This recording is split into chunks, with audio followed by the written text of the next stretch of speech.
Parang sweet-sweetan lang di ba? So nung nagre-revenge na si Ivy, gaano kinaiba nito, Madge, sa lahat ng mga ginampanan mo?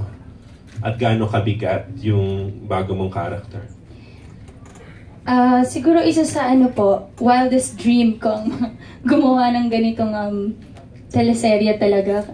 Nung in-offer sa akin to, parang di ba dapat parang pag-iisipan nyo pa po. Pero after namin mag-meeting nila, Direk Ruel, ang RSB unit, may sagot na po ako kaagad dahil bagong offer, bagong timpla, bagong klaseng teleserye ang ibibigay talaga.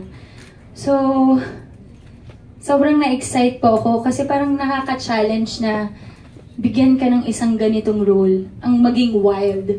So ako parang, bilang ako, si Maha, parang syempre medyo hindi naman ng ganun yung personality ko eh. Hindi ka naman wild sa totoong buhay? Opo, nakokontrol ko naman pa. So ngayon, dito sa teleserye, magpapaka-wild ako ng todo. Talaga? Anong pinaka-wild na ginawa mo dito? I'll surprise you. Wow!